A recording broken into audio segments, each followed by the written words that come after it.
So thank you for taking the time to speak with us today. I think that, it's always great to have entrepreneurs like yourself, telling of your story, to encourage other business owners because, yeah, there's a lot of systemic racism and systemic barriers just hit against Black people like us, and Hmm. more people want to hear of the success stories of people like you. And so that was why I reached out. So yes, the first question would be, what inspired you to start your business? Okay, first, what is your business about? And then what inspired you to start your business? Absolutely. So, Wiz Kid Learning provides coding, STEM, and future-focused learning programs to students and young adults. So, we partner with schools, like school districts, nonprofit organizations that are focused on youth to provide them programming in things like coding, game design, tutoring, AI.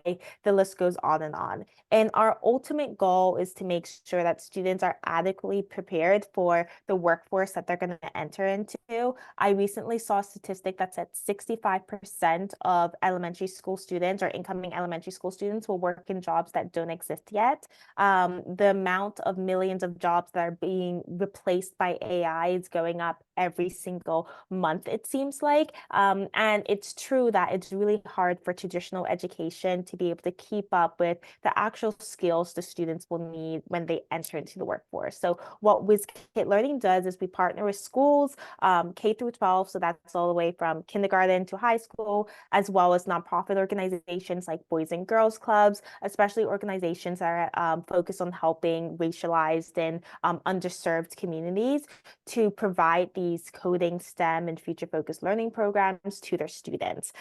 So typically what happens is we partner with these organizations or schools and the students get the programming for free. Amazing. What inspired you to start Wiz Kid Learning? Yeah, absolutely. So I think it's been a long journey. Initially, I started because I had started a organization in at Tufts University in Boston and helped get women and minorities jobs in corporate America. We were seeing that if you had any type of coding background, you were getting a job a lot quicker. But then also, what happened was that it was during the rise when people started to talk a lot more about the fact that students should learn how to code. Technology is all around us. This world is like driven by technology, but only a few groups of people actually know how to create it, like create applications. And also, Mhm. those people tend to not look like you and me, right?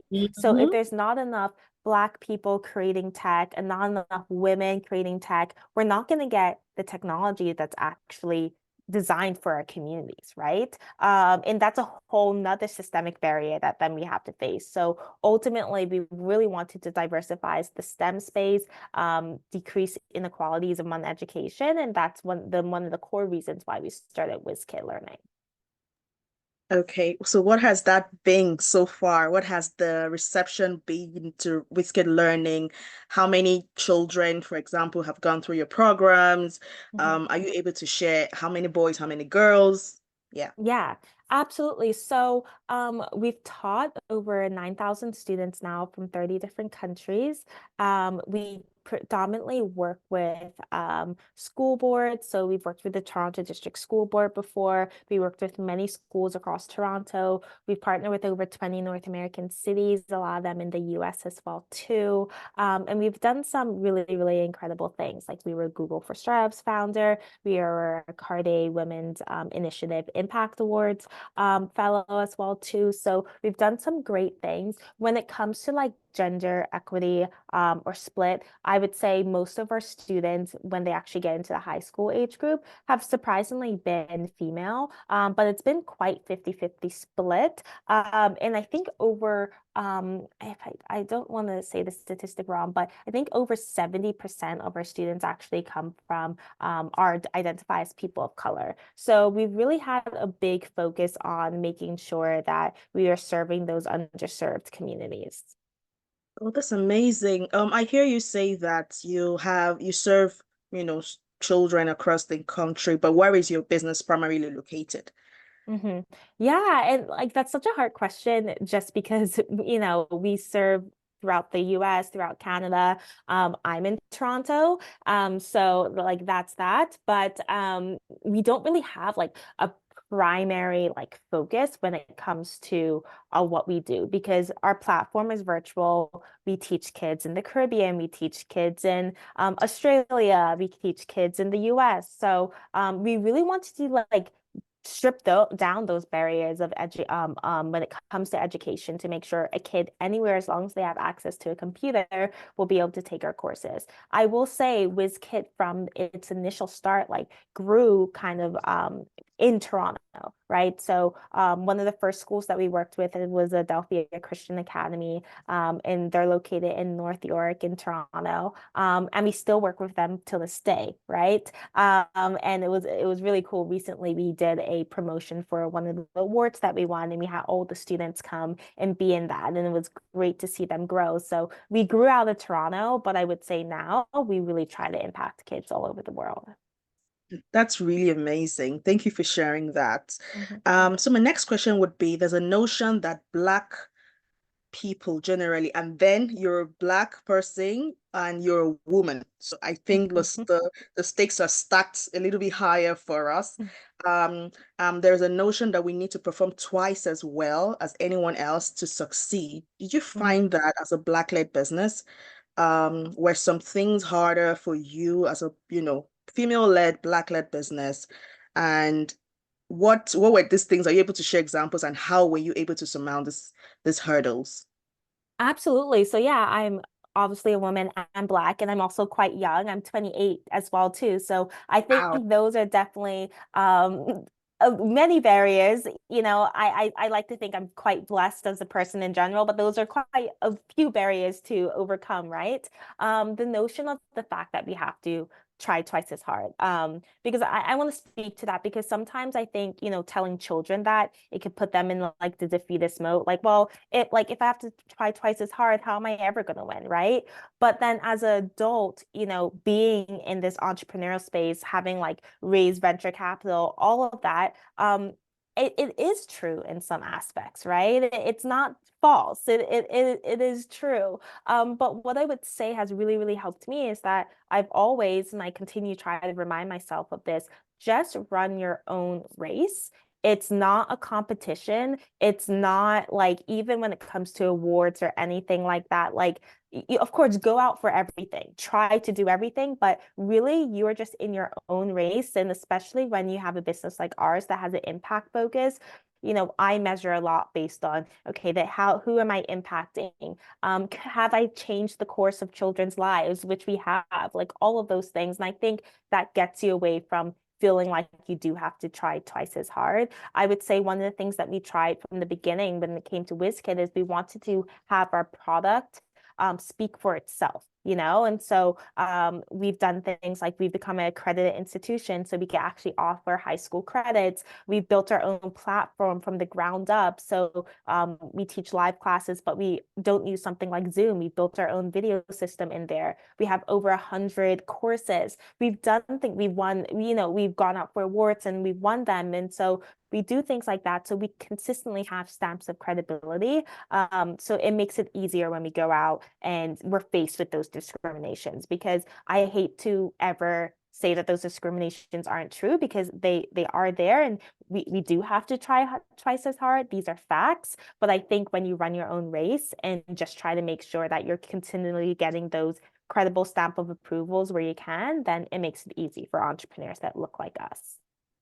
That's amazing. That's amazing. So I want to take you back a little bit to when you started. What are some challenges that you faced and how were you able to surmount them? This is to help somebody who is trying to start a business now and they were just thinking, how am I going to surmount all these challenges? So what are some challenges you face and how were you able to surmount them? Absolutely. So I think the first challenge was like we like not having money. Because when you're, I was in my early 20s, like I did not have money to start a business. Sometimes I hear people and they're like, I just started a business with $10,000. And I'm like, oh, that would have been nice, like I did not have any money to start the business. So you have to find like crafty ways to get started, right? When you can't pay for marketing, you can't pay for space, etc. So what we actually did is that I knew I wanted to run a camp. This is when we were still doing in-person programming. And we went to the local church that I was a part of and said, like, hey, can we run a camp here for your kids? Well, like it'll be very low price. We want to test something out. And they said, sure. And they gave me the space for free. So I think asking and leaning on your community is quite helpful because through that camp, I was able to prove out the model. I truly believe if we were not be able to do that camp, and if they would have said no, or if they would have said, pay me XYZ and we didn't have the money, this business wouldn't be here today because we couldn't have even tried it, right? So figure out the lowest amount of money you could try to spend to just like get yourself in the door, right? Like test things, right? So that's something that I would say. And also like find innovative ways to do the business. So for instance, at first we didn't have any space, and like, well, we don't now either because we do everything online, but we didn't have any space to do our after school programs. So we went to the schools and said, hey, we'll run a specialized after school program just for you, just for your kids. It'll be at your school. It won't be any cost to you. It will be cost to the kids, but it won't be any cost to you. And we'll use your computers. And surprisingly enough, they said yes, right?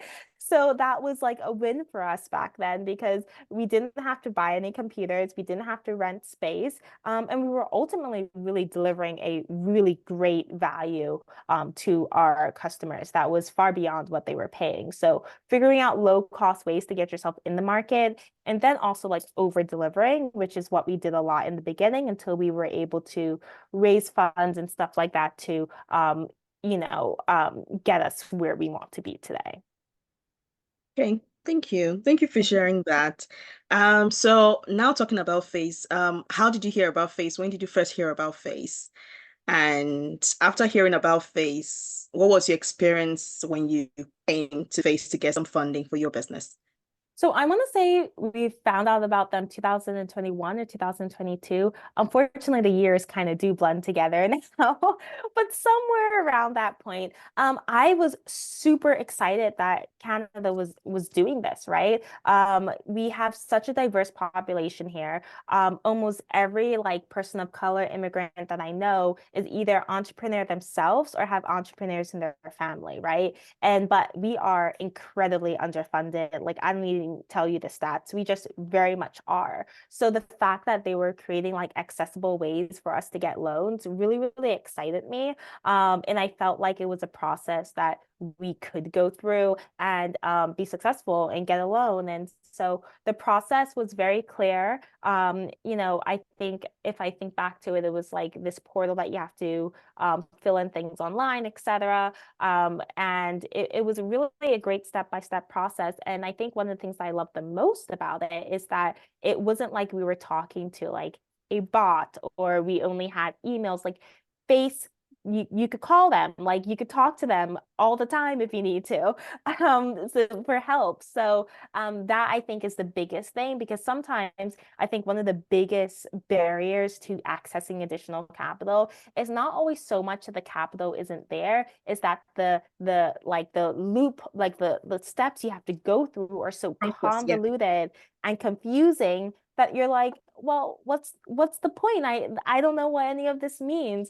But Face made it really easy as it should, and they gave a lot of support, which made us feel comfortable going through the process. Oh, okay. I'm so happy to hear that. Thank you. It's Um, true.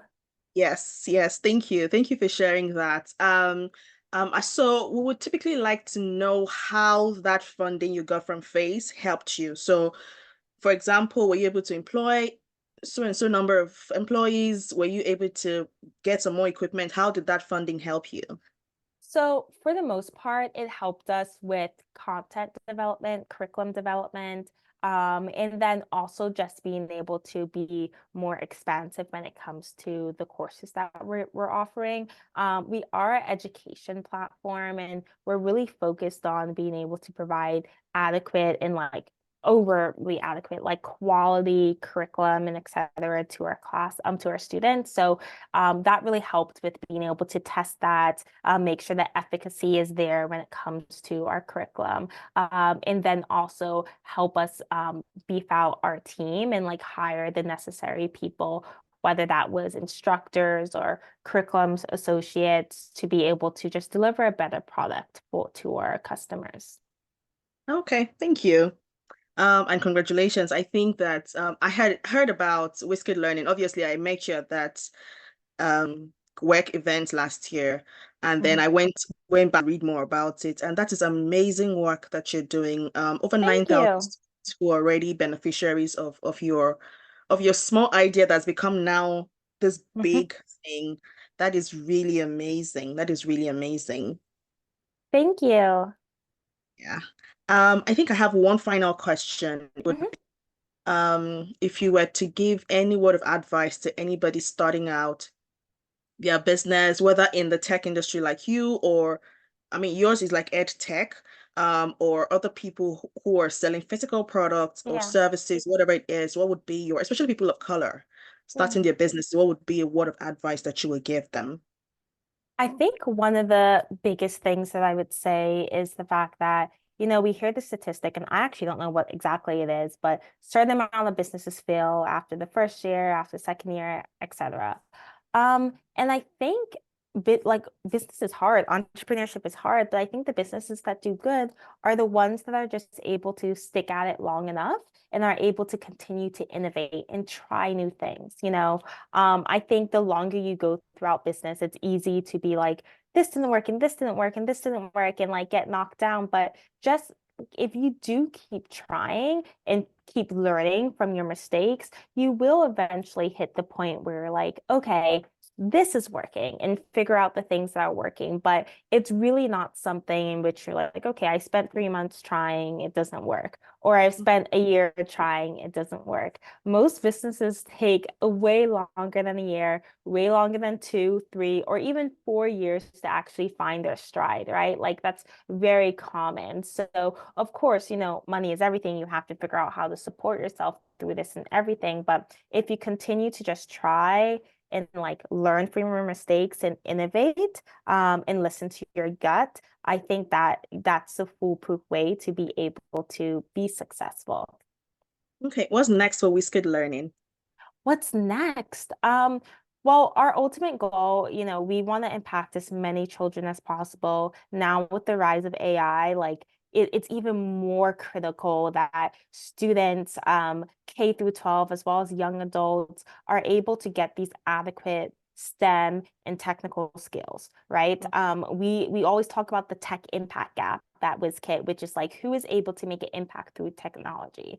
That gap, the tech education gap, the tech impact gap is becoming bigger and bigger. And I feel like it has become exponentially bigger just in the last 2 years with the advent of AI and everything, right? So we want to work with as many students as possible. So our ultimate goal right now is working with more school boards, workforce development organizations, corporate social responsibility arms of corporations who could help us get more of our programming in the hands of more students so that we could prepare them for the future, and that, we aren't graduating students with no knowledge of the jobs that they go into, or with the skills that they need to have to get these high paying jobs. So that's our goal. And maybe, that's been our goal since the beginning, but really that's what we're focused on. Okay, and we're rooting for you at Face. We hope that you achieve all that you've set out to do and you continue to make this much impact across the continent. I have so much faith because, I mean, in such a short time, you've done so much. I can only Thank you. imagine how much more you'll be able to do with as much support as you can going forward. So thank you so much, Kyla, for sharing. Thank you for your time.